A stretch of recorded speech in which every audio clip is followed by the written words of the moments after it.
Drama serial मोरा में आप देखने जा रहे हैं कि फरिया को अब हनान से मोहब्बत होने लगी है।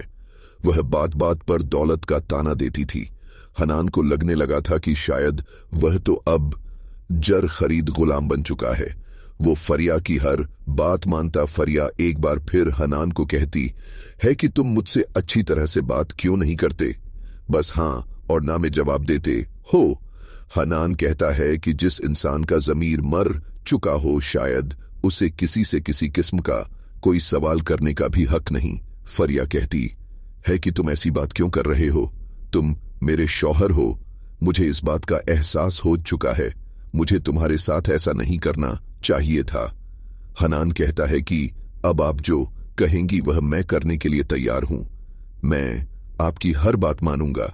यह बात सुनकर फरिया कहती है कि मुझे मोहब्बत भीख में नहीं चाहिए, मुझे तुमसे मोहब्बत होने लगी है, तुम बहुत ही अच्छे इंसान हो। यह बात सुनकर हनान कहता है कि शायद मुझे अब किसी भी चीज की जरूरत नहीं, मुझे लगता है कि दौलत से हर चीज को खरीदा जा सकता है और आपने मुझे शायद खरीद लिया है।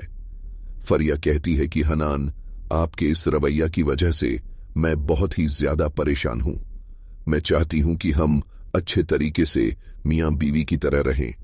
हनान बहुत ही ज्यादा हैरान होता है क्योंकि फरिया का बदला हुआ रवैया उसे बहुत ही ज्यादा हैरान कर रहा है, क्योंकि फरिया हर बार सिर्फ और सिर्फ दौलत का ताना देती थी।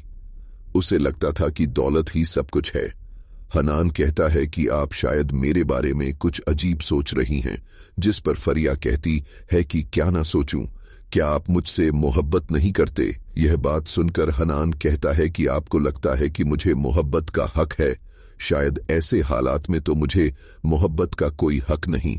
अगले ही सीन में अब आप यह भी देखने जा रहे हैं कि हफीज साहब के मरने के बाद उसकी बेगम एक बार फिर सिकंदर के पास आती है और सिकंदर को कहती है कि मेरे पास इतने सबूत हैं जो आपको बहुत जल्द हवालात में पहुंचा सकते हैं, हो सकता है कि आपके साथ बहुत बुरा हो।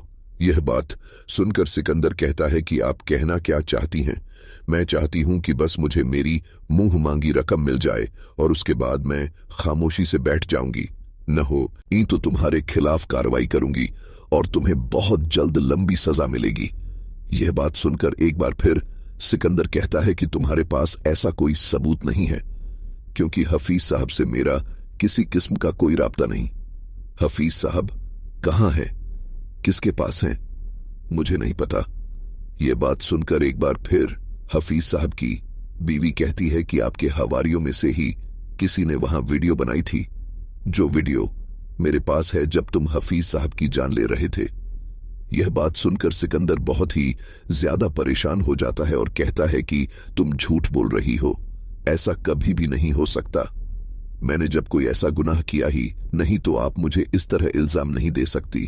ठीक है, यह सबूत मैं बहुत जल्द अदालत में पेश करूंगी, उसके बाद आपके साथ क्या होगा शायद आपको इस बात का अंदाजा भी नहीं। सिकंदर अब बहुत ही ज्यादा परेशान हो जाता है। सिकंदर ने कभी चाहा ही नहीं था कि ऐसे हालात हो जाएंगे। सिकंदर एक बार फिर हफीज साहब के बारे में सोच रहा होता है, क्योंकि पिछली बार उसकी वजह से सिकंदर की जिंदगी अजाब बन चुकी थी और इस बार भी लगता है कि हफीज की बीवी की वजह से अब उसके साथ भी बहुत बुरा हो सकता है। अब सिकंदर एक बार फिर कहता है कि आपको कितनी रकम चाहिए, मुझे बता दें, आपको पैसे मिल जाएंगे, मुझे वह सबूत चाहिए।